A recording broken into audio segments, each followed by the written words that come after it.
Assalamu алейкум. Мекендеш медиа YouTube каналы көрүүчүлөрү, саламатсыздарбы? Көптөн бери сиздерге видео тартып элек болчумун. Буюрса бүгүн сиздерге дагы жакшы маалыматтар менен бөлүштүрөм. Андыктан биздин каналды аягына чейин көрүңүздөр. Тоок сүйүүчүлөр, сиздерге бүгүн дагы жакшы, пайдалуу маалыматтар болот деп ойлойм. Туугандар, бүгүн мен сиздерге мына быйылкы сезон кандай болду, жаздагы, азыркы кандай болот быйылкы, анан тооктун породаларын ким кандай шартта багыш керек, кыскасы колдон келишинче сиздерге жеткиликтүү жакшы маалымат беришке аракет кылайын. Андыктан кеттик анда эмесе. Бул жерде азыр Тоджон менен Легорн породасы аралашып эле турат. Себеби мен азыр эми буюрса мына азыр кыш келди. Кол бошоп дегенде эми тоокторго көңүл буруп, мына жакшыраак карап, уже сезон башталды.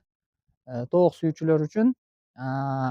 Анан бул жерде азыр аралашып жүрөт, короздөр жок. Легорндан экөө эле бар. Короздорду алмаштырып атам. Короздорду алмаштырыш керек туугандар. Bir жылда bir сөзсүз түрдө алмаштырыш керек. Короздор алмаштырса, кан алмашат, андан сырткары оплот дагы жакшы болот. Ошондуктан короздорду сөзсүз алмаштырыңыздар. Азыр мен мына короолорду тазаладым иштерини. Мынтип кормушкаларын кайрадан коюп, оңдоп, тазалап, даяргерчилик кылып атабыз. Буюрса, эгерде заказ берем дегендер болсо, буюрса жаңы жылдан кийин азыр короздорду заказ бердик. Короздор буюрса жаңы жылдын тегерегиде келет. Легорн, Тоджон, анан Адлер дагы бар, билесиздер. Мен негизинен башында Адлер кылчумун. Азыр эми Адлер Кудайга шүгүр Кыргызстанда көбөйүп, элдерде көбөйүп калды. Бул мисалы үчүн мен үчүн жакшы эле деп ойлойм. Себеби тоок ушул жожо ачырып саткандар, ушу Адлерди алып келгендер, Адлер сүйүүчүлөр мындай өз максаттарына жетти деп ойлойм. Эми буюрса азыр алдыда эми ушул Легорн, Тоджон породаларыны биз эме кылабыз. Анан негизи эле порода Кыргызстанда породалар көп. Джерси бар, Австралорп, дагы кандай породалар бар? Билефилдер, дагы кыскасы бир 10 түрдүү тегерегинде Кыргызстанда породалар. Бирок мен Джерсини багып көрдүм. Мен үчүн жакшы жакпады. Билбейм, эми балким мен маңызга жетпегендирмин. Эми Джерси сүйүүчүлөр капа болбосун, мага жакпады лично. Бирок ал дагы Тоджонго окшош чоң болот. Джерси гигант. Жумуртка берүүсү дагы бирок Тоджонго караганда азыраак болот экен. Бирок чоңдугу боюнча ошол Тоджондон чоңураак болот экен. Анан Тоджондун дагы мен быйыл кошумча дагы маалыматтарды алдым, туугандар. Кандай маалыматтар десеңиздер, мен ошол дагы Тоджонду Кыргызстанга алып келген байкелер менен сүйлөштүм. Алар өтө кызыктуу, жакшы Тоджон тууралуу маалыматтарды берди. Мен сиздерге мурда айткан эдим, мурдагы видеолорумда көргөндөр болсо керек, 7 килограмм берген экен деп мен өзүм уккан элем. Бирок менде анчалык болгон жок. Мен эми 4-5 килограмм тегерегиде болду окшойт. Мен өзүм практикамда жакшы эстей албай атам. Анан Кыргызстанга алып келгенде Кыргызстандагы рекорд 10 килограмм болгон экен. Тоджондун корозуну. Бул по факту. Андан сырткары бир орус Алтайга алып барып баккан экен, ал аныкы 20 килограмм чыгыптыр. Ал өзү дагы таң калып атпайбы, ошо Тоджон алып келген байкечи. Мен дагы таң калдым. 20 килограммга чейин семирди, оозум ачылып калды дейт. Анан Кыргызстанда бирок 10 килограммга жеткен экен. Ошого бул тоокто азыр көбөйтүү жолдорун караштырып атабыз. Булар эми чынын айтыш керек, кичине каны эскирип калды. Буларды кандарын алмаштырышыбыз керек. Кыргызстан боюнча, меники эле эмес, негизи Кыргызстан боюнча. Бирок ошондой болсо дагы, бирок мындай өзүнүн сапатын жоготкон жок. Анан бул тоокторго Тоджондор мындай иммунитет өтө күчтүү тоок болот экен. Муну ошол киши деле айтты. Ал киши өтө Тоджонду изучать этиптир. Чындыгында Кыргызстанга өтө ыңгайлуу порода экен. Буну биз дагы улашышыбыз керек. Тилекке каршы биздин мамлекет дагы ушундай тоок алып кирүүгө ушундай жактары мындай налогтору кымбатыраак экен, ушундай терс неме жактары көбүрөөк экен биздин айыл чарба министрлигинде.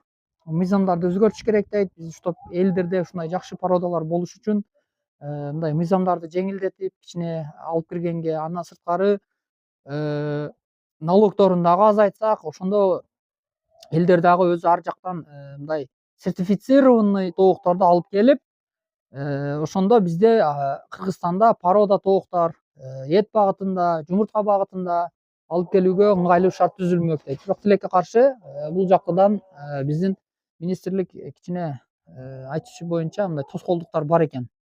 Эми буюрса аракет кылып атабыз. Мен ал киши менен сүйлөштүм, алып келели дедим. Мен ал жерде эч кандай ортомчусу мен чынын айтайын да үстүмдө Кудай турат. Эч кандай мен ал киши менен мындай бизнес кылайлы деген ойдо айтканым жок. Мен айттым ал кишиге, сиз алып келиң, биз ушу тожон сүйүүчүлөр биз кызматыңызды төлөп берели. Болгону сиз алып келип бериң, биз канды алмаштырайлы, чтобы элге да мындай сапаттуу тоокторду сунуштайлы, дагы да сапаттуу деп айттым. Ал киши макул деди. Бирок бир жума мына азыр 10 күн болуп калды сүйлөшкөн. 10 күн болуп элек, бирок мен бүгүн дагы сурадым. Сурасам ал киши азыр Кореяда карантин экен. Ал жерде заводдон алып келет. Айта кетчү нерсе мындай элдерден албайт, бизге окшогондордон. Заводдон импортный жумурткалар, сертифицированный, печаты бар, документи жайында, бар жогу жайында.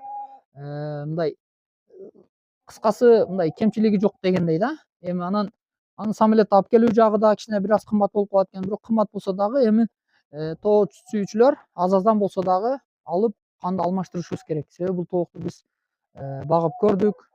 Анан мындай кадырга жеттик. Мен мисалы үчүн лично бааладым бул тоокто. Ошондуктан бул тоокто биз дагы көбөйтүшүбүз керек туугандар. Ушул тоокко кызыгыңыздар. Анан эмнеге мына ак тооктор жөнүндө айтпай атат десеңиздер, мен айта кетейин десем, анан дагы бир жаңылык, быйыл эми мындай чынын айтыш керек, негизи эле буудай жакшы пышпай, мына Казакстан, Россиядан дагы жемдер кымбаттап кетти, туурусын айтыш керек. Жумурткалар да көтөрүлүп кетти. Анан жумуртка көтөрүлгөндөн кийин эми элдерге дагы кыйын болот. Анан бул тоокторду билбегендер тууралуу мен бул тоокту дагы аябай жактырдым. Мына Легорн деген. Булар көрүп атасыздар, кичине тоок болот. Но тожонго караганда, мисалы үчүн тожондор мыналар көрүп атасыздар, чоңураак болот. Булар кичине болот. Мына көрүп атасыздар, кичине, салыштырмалуу кичине. Булар этке жок. Буларды эми биз мындай кыргыздар эми тамак аш жакшы көрөбүз. Шорбого эле экөөнү үчөөнү бир салып туруп шорбо кылып эле ичпесек, муну жегидей эти деле жок. Эми бар эми мындай биздин көңүлдөгүдөй эмес да. Ошондуктан бул жумуртканы аябай көп берет. Жумуртканы эң көп берген, керек болсо дүйнөдө рекорд койгон порода тоок. Бул менин сөзүм жалган болуш үчүн сиздер YouTube'дан, Google'дан, ChatGPT'ден издеп көрсөңүздөр болот. Leghorn белый стандарт деп жазсаңыздар, ушул тооктор тууралуу маалымат берилет кеңири. Анан бул тооктор дагы эмнелерди айтам бул тооктор тууралуу. Бул Leghorn тооктор жумуртканы чындыгында аябай көп берет. Мен мисалы үчүн былтыры атайын мына бул жака 7-8 тоокту бөлүп бир короз кылып койгонумда, чынын айтайын, 98-99% берген да. Мисалы үчүн 7 тоок болсо, 6, 7, азыраак болуп калса 5, 7, 8, 7, 8 ошондой. Бирок менде болбоду. Бирок Leghorn баккандар айтып атат, бир күндө 2ден тууган дагы күндөр болгон дейт. Эми бар эмес, арада. Бул жайдын күнү гана. Бул жалган эмес туугандар. Бул Кыргызстанда болгон факт айтып атам. Балким баккандар болсо комментарий жазып коюңуздар ушул тооктор тууралуучу. Мен мындай сөзүм жалган болбош үчүн комментарий сиздер толуктап кетиңиздер. Анан мен өзүмдө билген маалыматты, анан өзүмдө болгон фактыларга таянып эле айтып атам. Анан ошол тоокторду Leghorn баккандар билет. Бул тоокторду азыр Германиялардан алып келип атат, линияларды алмаштырып. Кийинки жылда мен дагы буюрса толук алмаштырам линияларымды буюрса. Анан жумуртка боюнча жакшы. Анан айта кетчү нерсе, азыр мынабы ишкерлерге дагы мен 1-2 ишкерлер менен сүйлөшүп калдым. Азыркы учурда жумуртка көбөйүп, азыркы учурда жумуртка кымбаттап,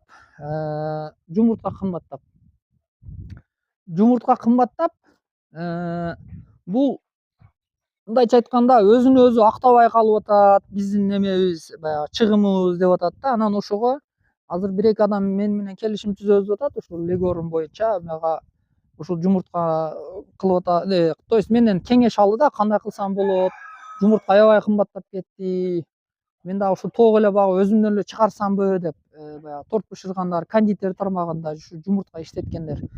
Анан мен аларга кайсы жумуртка көп берет кайсы порода деди. Мен ушуну сунуштадым. Мен болгон факты. Мен балким билбедим да, мындан да көп берген породада тооктор бизде болсо болгондур. Эми кросстор бар, алар баягы фабричный клеткада багыш керек.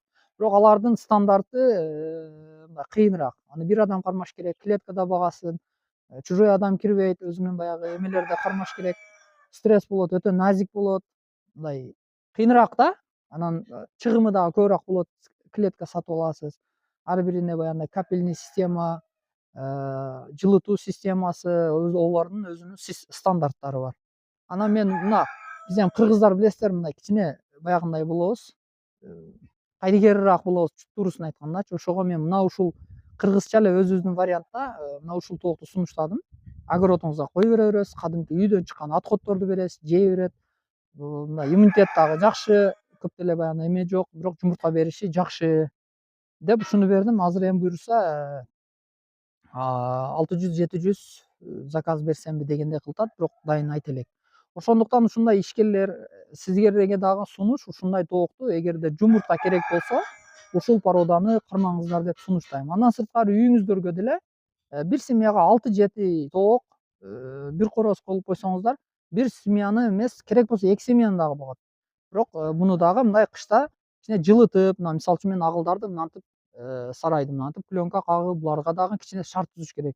Анан бар жок ачык жерге эле, сквозняк жерге камап коюп эле анан жумуртка бербей атат деп буудай менен жүгөрүн таштап койсок, анда дагы болбой калат. Ошондуктан мындай буларга дагы кичине шарт түзүш керек, туугандар. Анан дагы эмнени айта кетебиз? Анан айта кетчү нерсе ушул тоджондор боюнча эгерде буюрса карантин биз байланышып турабыз дедик. Эгер эмеси карантин срогу өтө турган болсо, алар связга чыгабыз деп айтыптырлар Кореядан. Эгерде эме боло турган болсо бизге кабар берет деди. Мен айтам деди. Ал жөнүндө дагы мен силерге видео чыгарып, экран астына номер коюп, ал жөнүндө дагы кенен маалымат берем, же болбосо жарыялайм. Ошого туугандар, ушул породаларга кызыгыңыздар, кылам дегендер болсо кылыңыздар, кылса болот. Тоок багып ишкерлик кылсаңыздар болот. Анан колдон келишинче жардам беребиз буюрса. Өзүңүздөрдүн сунуш ой пикириңиздерди жазып коюңуздар. Азыр көрүп атасыздар, миграция дагы аябай кыйын болуп атат, чынын айтыш керек. Россияда, башка жакта. Ошого ушундай ишкерлик менен кылса болот. Бирок туугандар, бул кошумча бизнес. Буга эле таянып албаңыздар. Буга эле таянып алыштын кереги жок. Себеби бул сезонный дагы, ошондуктан бул круглый год мындай боло турган иш эмес. Ачыгын айтыш керек. Бул 2-3 ай эле болот, 1 жылда. Эми бул үйдө отурган эжелерге, апаларга, карындаштарга, аялдарга мындай оптималдуураак деп ойлойм. Эркектер деле кылса болот. Бирок эми аял киши чынын айтканда эркектерге караганда кичине жоопкерчиликтүүрөөк болот. Буларга дагы мындай жоопкерчилик менен мамиле кылыш керек. Убагында суусун берип, убагында жемини берип дегендей режимди кармаш керек. Анан биринчи тоокулардан алдын туугандар, биринчи удобство кылып алыңыздар деп мен сунуштайм. Себеби мен өзүм биринчи эме кылганда, биринчи видеолорумду көрсөңүздөр, бул жер полный тоок болчу. Кийин буларды бөлүп мындай местам тар өзү, чынын айтса, огороддо. Анан аябай кыйналдым, чынын айтсам. Суу ташып, колдо ташып, мындай идиштерге куюп алып, чаралар да берип жүрдүм башында. Аябай кыйналдым, турусын айткандачы. Анан бул жака мындай бачок коюп, мен эми тоок көбүрөөк болгон үчүн мындай бачок коюп туруп, капельный системага кылып койдум. Чтоб мен азыраак эме болсун депчи. Азыраак эме ташыйын деп. Мына көрүп атасыздар, мына кызылды чокса суу түшөт бул жактан. Анан бул жака дары куюп коёмун. Баягы дары дегенде мындай витаминдерди, ошондой ооруганда ошондой дарыларды да ушул жака эле кошуп салып коем. Бул мындай суу бергенге ыңгайлуу. 3-4 күндө, бир жумадай мада болгондо толтуруп коем. Бул 200 литрлик. Анан эми сиздер эгер 5-10 тоогуңуздар болсо, мындай кылыштын кереги жок. Бул ашыкча эле расход.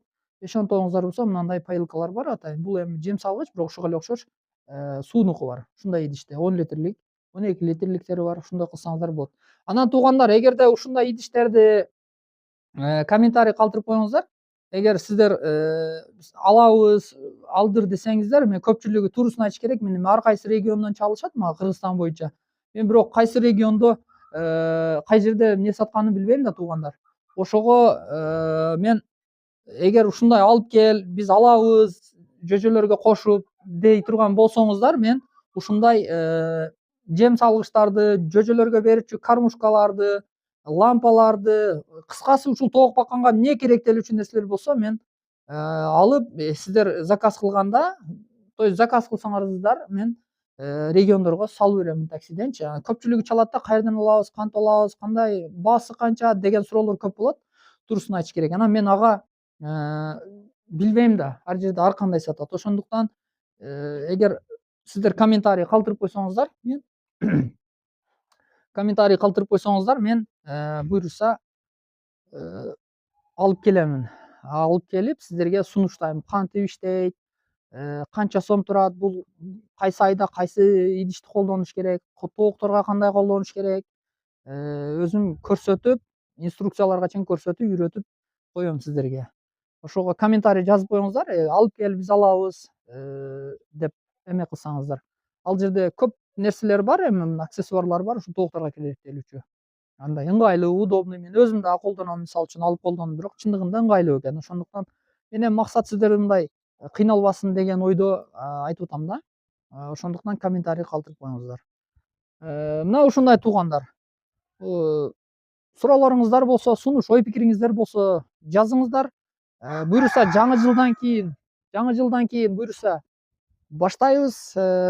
Азыр короздорду алмаштырып атабыз, тооктор эс алып атат. Анан буюрса да тооктарды буюрса жумурткаларыны, жөжө десеңиздер, заказ жөжөлөрүнү чыгарып сиздерге кызмат көрсөтүүгө даярбыз. Сиздер менен Мекендеш медиа YouTube каналы болду.